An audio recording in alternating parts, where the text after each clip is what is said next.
नमस्कार दोस्तों, आज फिर मैं प्रणय पंचोली आपके लिए एक बेहतरीन वीडियो लेकर आया हूं, जिसमें मैं आपको ये बताऊंगा कि एक इन्वेस्टमेंट करते समय किन किन चीज़ों का ध्यान रखना चाहिए।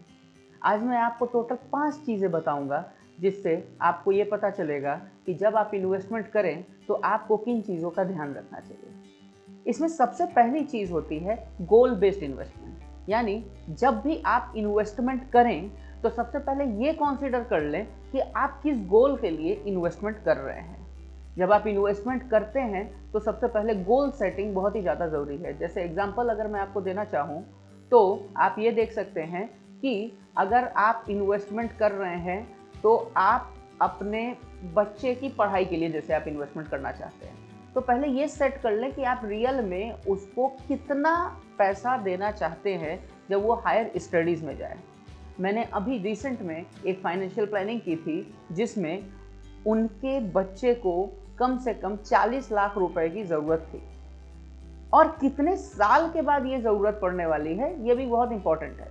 तो जब आप इसमें कैलकुलेटर यूज़ करके एक तरीके से निकालेंगे कि आपको कितना इन्वेस्टमेंट आप करेंगे महीने का, कि आपका उस समय ये टारगेट अचीव हो जाए, तो आप इजीली उस इन्वेस्टमेंट को लंबे समय के लिए भी लेके जाएंगे और आपको पता भी होगा कि उस इन्वेस्टमेंट को आपको कब निकालना है, यानी उस इन्वेस्टमेंट की मैच्योरिटी आपको कब करनी है। सेकंड चीज़ है जो सबसे इंपॉर्टेंट जिसमें पॉइंट रखती है, वो है इन्फ्लेशन। जी हाँ दोस्तों, जैसे एक लाइन है ना, महंगाई डायन खाए जात है, एक मूवी के सॉन्ग की लाइन थी। बिल्कुल ये सही बात है। जो महंगाई डायन होती है, जो महंगाई होती है, वो आपके इन्वेस्टेड अमाउंट को कम कर देती है। अगर मैं सिंपल तरीके से बात करूं तो इसके लिए आपको ये जानना बहुत ज़रूरी है कि जो भी आपका इन्वेस्टमेंट है वो एटलीस्ट महंगाई जितनी बढ़ रही है ईयरली, उससे ज़्यादा का रिटर्न दे।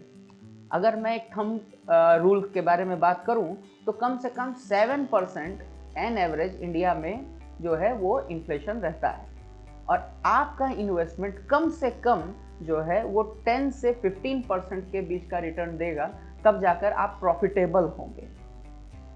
थर्ड पॉइंट जिसके बारे में आपको बताना चाहता हूं वो है एसेट क्लास।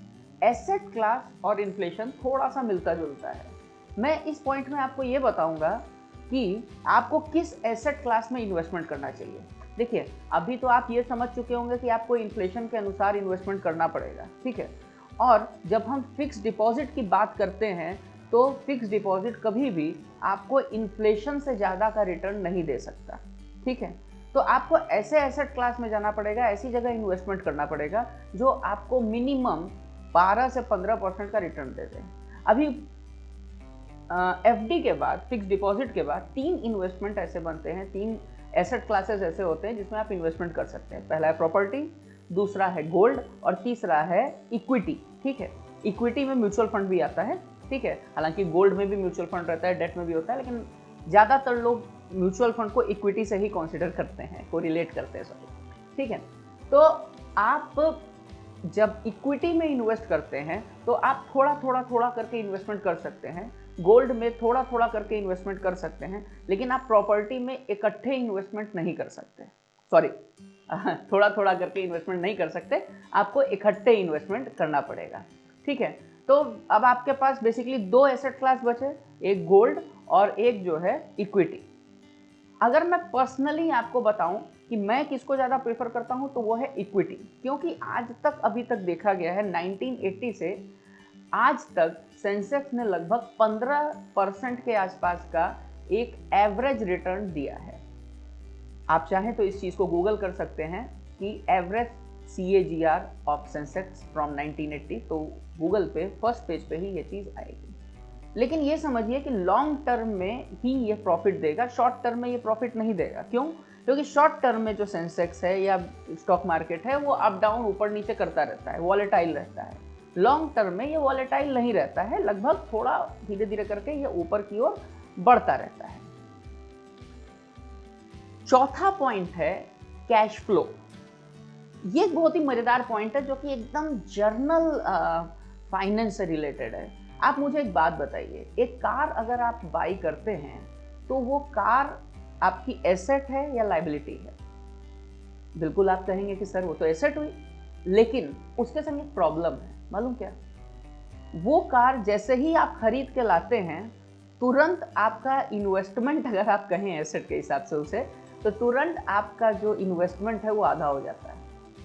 मैं पर्सनल यूज़ के बारे में बात कर रहा हूँ, कमर्शियल यूज़ के लिए नहीं, ठीक है? वो इन्वेस्टमेंट तुरंत आपका आधा हो जाता है, ठीक है? उसके बाद आप उस कार को रखते हैं, उसका रख रखाव, इंश्योरेंस, पेट्रोल, बाकी सारी चीज़ें मिला करके वो कार हर महीने आपसे कुछ पैसे लेती है, आपको देती नहीं है। हमें हमेशा उस जगह पर इन्वेस्टमेंट करना चाहिए जहां से कैश इनफ्लो, आउटफ्लो नहीं। जैसे अगर मैं बात करूं एक लैंड की, लैंड एक बेहतरीन इन्वेस्टमेंट है, लेकिन वो कैश इनफ्लो नहीं देती है। एक प्रॉपर्टी जो कि जिसको आप रेंट पे उठा सकते हैं, वो कैश इनफ्लो देता है क्योंकि रेंट आता है, ठीक है? उसी तरीके से अगर इक्विटी की बात करें तो इक्विटी में डिविडेंड जो है वो कैश इनफ्लो होता है।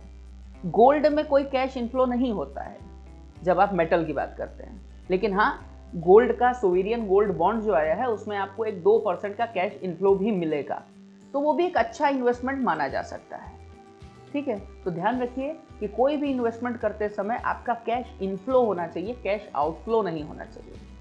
और पांचवा सबसे इंपॉर्टेंट पॉइंट के, जो कि वॉरेन बफेट भी हमेशा कहते हैं कि don't put all your eggs in one basket. यानी कि ऐसा नहीं है कि मैं आपको इक्विटी कह रहा हूँ कि इक्विटी में इन्वेस्ट करना चाहिए या गोल्ड में, तो ऐसा नहीं है कि आपको सारे पैसे इक्विटी में उठा के डाल देने चाहिए। आपको सिस्टमैटिक तरीके से इसको वर्कआउट करना पड़ेगा और ये भी देखना पड़ेगा कि आपको शॉर्ट टर्म के लिए किस फंड की ज़रूरत है और लॉन्ग टर्म के लिए आप कौन सा फंड रखना चाहते हैं।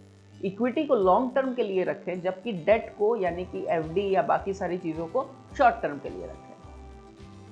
आज के लिए बस इतना ही। आपको अगर और कोई चीज़ की जानकारी चाहिए हो तो आप प्लीज़ कमेंट बॉक्स में लिखें और हमें बताएं कि हम अगला वीडियो किस चीज़ का बनाएं। हमारे चैनल को सब्सक्राइब करें और अगर आपको ये वीडियो पसंद आया है तो प्लीज़ इसे लाइक करें। थैंक यू एंड नमस्कार।